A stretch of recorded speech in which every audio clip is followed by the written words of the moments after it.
بسم اللہ الرحمن الرحیم۔ آج کا واقعہ ہم بیان کریں گے حضرت حنظلہ علیہ السلام کا۔ ایک روایت سے معلوم ہوتا ہے کہ اللہ تعالیٰ نے حضرت حنظلہ علیہ السلام کو حکم دیا کہ وہ قوم بنی اسرائیل کو یہ پیغام پہنچا دے کہ وہ اپنے خالق ارض و سما کو پوجیں اور بت پرستی چھوڑ دیں۔ یہ حکم پاتے ہی حضرت حنظلہ علیہ السلام ہر روز شہر کے چاروں طرف دروازوں پر جا کر قوم بنی اسرائیل کو پکار کر کہتے، اے لوگو، خداوند قدوس کو واحد جانو اور اسی کو پوجو، اسی کو اپنا محمود حقیقی مانو اور بت پرستی چھوڑ دو۔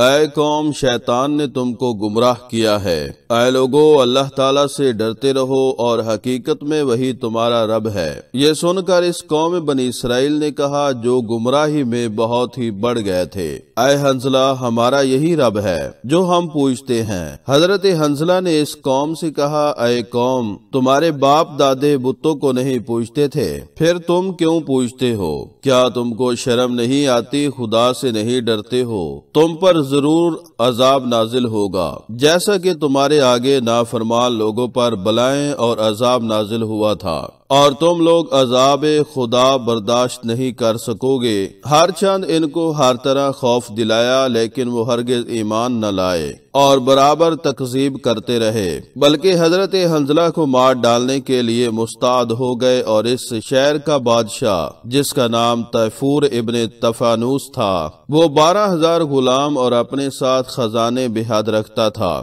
اور لشکر بھی اس کا بے شمار تھا۔ اس مردود نے حکم دیا کہ تم لوگ حنظلہ علیہ السلام کو پکڑ کر مار ڈالو۔ ادھر حضرت حنظلہ علیہ السلام رات و دن بام کثر پر چڑھ کر اللہ تعالیٰ کی دعوت پکار کر لوگوں کو دیتے تھے، اور ان لوگوں کو راہ حق بتاتے تھے، یہاں تک کہ وہ تبلیغ میں اس قدر بڑھ چکے تھے کہ قوم بنی اسرائیل رات و دن آرام نہیں کر سکتی تھی، اور نہ وہ صحیح طور پر سو سکتے تھے۔ ایک رات آپ نے کہا، اے قوم بنی اسرائیل، تم سب بت پرستی چھوڑ دو، ورنہ کل تم پر عذاب نازل ہوگا اور تم پر مرگ مفاجات آ جاوے گی۔ پس وہ لوگ چونکہ اپنی موت سے بے خبر تھے، وہ نہیں جانتے تھے کہ موت کیسی ہے، کیونکہ اس قوم میں 700 برس تک کوئی بھی ان میں سے نہ مرا تھا، اس لیے وہ حضرت حنظلہ کی بات پر یقین نہ کرتے تھے۔ جب ان پر غضب الہی نازل ہوا، یعنی ان پر عذاب الہی آیا، دوپہر کا وقت تھا، اور اس وقت ہر آدمی اپنے اپنے کاروبار میں مشغول تھا۔ کسی کو کوئی گمان بھی نہ تھا کہ عذاب الہی آج ہی آ جائے گا۔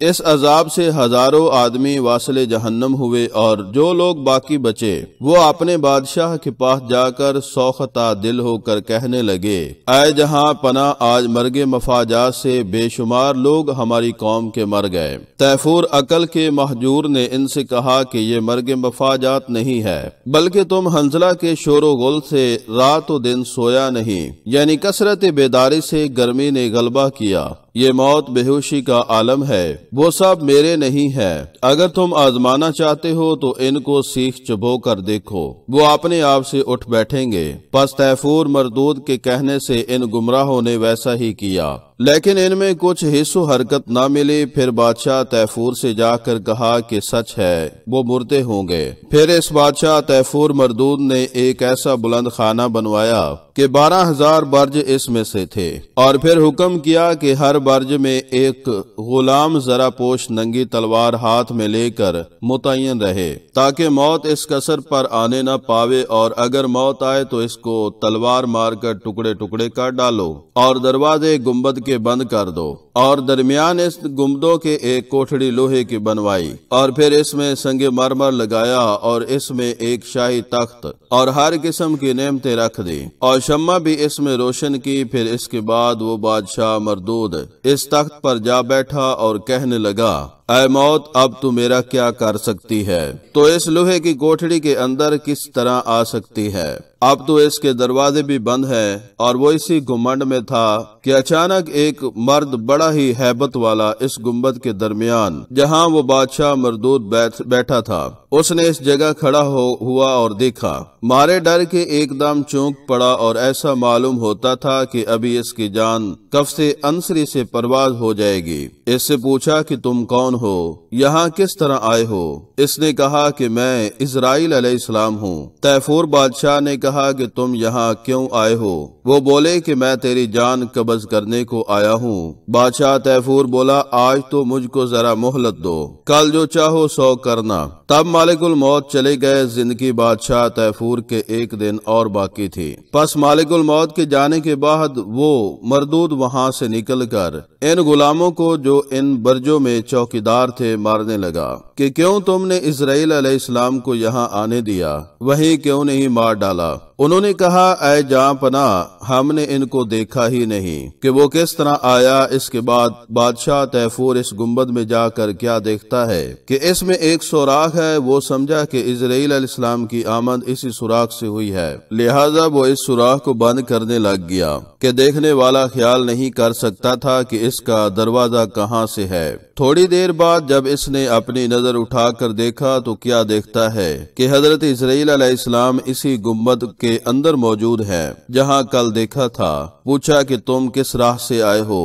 یہ بات سن کر انہوں نے کچھ جواب نہ دیا۔ فوراً جگر میں ہاتھ ڈال کر جان اس مردود کی اور اس کے ساتھ 12,000 غلاموں کی جو اس کے حفاظت میں گردا گرد چوکیدار تھے ایک ہی پل میں قبض کر لی۔ پھر نہ وہ قصر رہا اور نہ وہ گنبد، نہ مالک رہا اور نہ وہ حشم و نہ صغیر نہ کبیر، سب کے سب جہنم رسید ہو گئے اور پانی دریا و چشمے کا سکا دیا۔ باقی جو قوم بچی تھی وہ یہ دیکھ کر بہت ہی متعجب ہوئی اور وہ بہت حیرت زدہ ہو گئی۔ نہ تو مالک رہا، نہ اس کا حشم اور نہ پانی، سب کا سب ویران ہو گیا۔ پس جو باقی بچے تھے ان لوگوں سے حضرت حنظلہ نے کہا کہ اگر تم خدا پر ایمان لاؤ گے اور میری رسالت کا اقرار کرو گے تب تم اس عذاب سے نجات حاصل کر سکتے ہو، ورنہ کسی طرح بچ نہیں سکتے۔ اس کے بعد جواب میں ان لوگوں نے حضرت حنظلہ سے کہا کہ یہ سب بلائیں اور مصیبتیں تمہاری بدخواہی اور شومی سے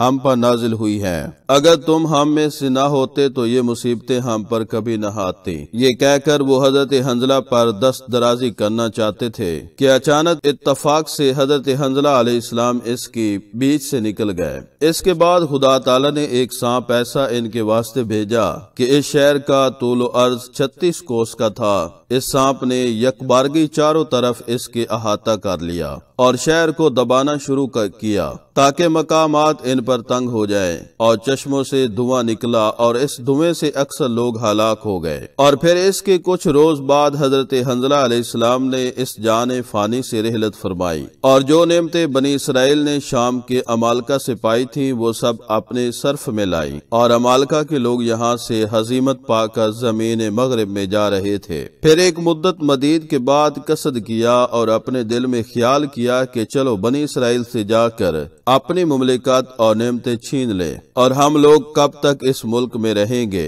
اور اسی طرح دکھ اٹھاتے رہیں گے۔ چلو سب ملک شام میں اپنے باپ دادا کی میراث پر بیٹھیں اور اپنا دخل کریں، اور یہ بہتر ہے اس زندگی سے کہ ان سے لڑ بھیڑ کر مر جائیں۔ پس عمالقہ قوم اس تدبیر میں تھی اور قوم بنی اسرائیل اس سے غافل تھی۔ تمام دن فسق و فجور میں مستغرق رہتے تھے، اور اپنی بدبختی کے مارے اللہ تعالیٰ نے بھی ان میں سے پیغمبری اور بادشاہی کو چھین لیا۔ تب یہ لوگ ذلیل اور خوار ہو گئے۔ قوم عمالقہ نے آ کر ان سے لڑائی کی اور تابوت سکینہ اور مال و دولت کو ان سے چھین کر زمین مغرب میں لے گئے، اور وہیں تابوت سکینہ ایک سبب تھا ان کے اقبال و بلندی کا۔ اب ان میں نہ بادشاہی رہی کہ آرام سے کھاویں، اور نہ اب کوئی پیغمبر رہا کہ اس کی دعا سے مقہور ہوویں۔ سب کے سب غریب و عاجز ہو گئے، اور یہاں تک کہ ان کے درمیان میں کوئی عالم اور فاضل بھی نہ رہا کہ ان کو ہدایت کرے اور ان کو شریعت سکھائے۔ تب گمراہ ہو گئے، اور تابوت سکینہ جو عمالقہ قوم نے چھین لیا تھا وہ در حقیقت عینی تھا، اس میں کفل مضبوط لگے تھے۔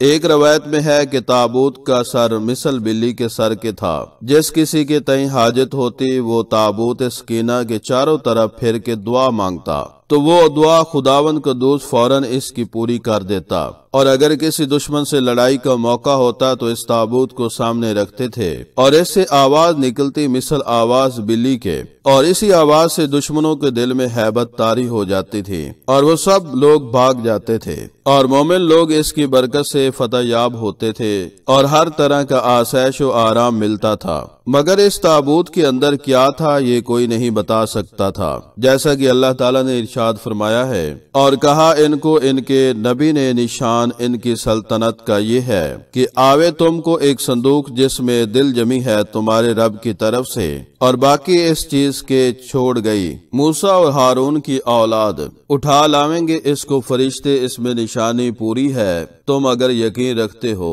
خبر ہے کہ اس تابوت کے اندر حضرت موسیٰ علیہ السلام کا عصا اور حضرت ہارون علیہ السلام کا امامہ تھا، اور ترنجین جو آسمان سے ان کی قوم کے لیے میدان طی میں اترتی تھی، جس کا تذکرہ اوپر ہو چکا ہے، اور وہ 2 تختیاں توریت کی شکستہ جو حضرت موسیٰ علیہ السلام نے زمین پر مار کر توڑ دی تھی، وہ بھی اس تابوت کے اندر تھیں۔ یہ حالات تمام کتاب قصص الانبیاء میں ہیں اور انہوں نے توریت سے نقل کیے ہیں۔ بعض تفسیرین میں مذکور ہے کہ بنی اسرائیل میں ایک صندوق چلا آتا تھا، اس میں تبرکات تھے۔ موسیٰ و ہارون علیہ السلام کو اس جنگ جب پیش آتی تو اس کو سردار کی آگے لے چلتے اور پھر حملہ دشمن پر کرتے، تو اس وقت اس کو اپنے آگے دھر لیتے تو اللہ تعالیٰ اس کی برکت سے فتح دیتا۔ جو طالوت بادشاہ ہو وہ صندوق کے خود بخود رات کے وقت اس کے گھر کے سامنے آ موجود ہوا۔ سبب اس کا یہ تھا کہ غنیم کے شہر میں جہان اس کو دیکھ رکھا تھا، اس پر بلائیں نازل ہوئیں، شہر ویران ہو گیا۔ روایت ہے کہ بنی اسرائیل میں ایک شخص غریب مسکین تھا، اس کی 2 بیویاں تھیں، ایک نے لڑکا جنا اور دوسری نے نہیں جنا۔ لڑکے والی نے اس سے کہا کہ تم نے ایک لڑکا بھی نہ جنا۔ اس نے کہا کہ آئے بی بی، اللہ تعالیٰ کسی کو بے مانگے فرزند دیتا ہے اور کسی کو مانگنے سے نہیں دیتا، اور میں تو اس کی درگاہ سے امیدوار ہوں کہ تم کو بے مانگے اس نے لڑکا دیا، مجھ کو بھی دے دے گا۔ پس دلگیر ہو کر اس نے تمام شب خدا کی عبادت کی اور اپنا سر سجدہ میں رکھ کر دعا مانگی۔ اللہ تعالیٰ نے اس کی دعا کو قبول کیا اور ایک فرزند ان کو عنایت کر دیا، اور پھر اس کی والدہ نے اس فرزند کا نام شمویل رکھا۔ جب وہ بڑے ہوئے اور تقریباً 40 برس کے ہوئے تو اللہ تعالیٰ نے ان کو اپنی فضل و کرم سے نبوت سے سرفراز کیا تاکہ وہ مخلوق خدا کو راہ حق دکھائیں اور اللہ تعالیٰ کی وحدانیت کا اظہار کریں اور دنیا سے گمراہ لوگوں کا خاتمہ ہو۔ Thanks for watching video.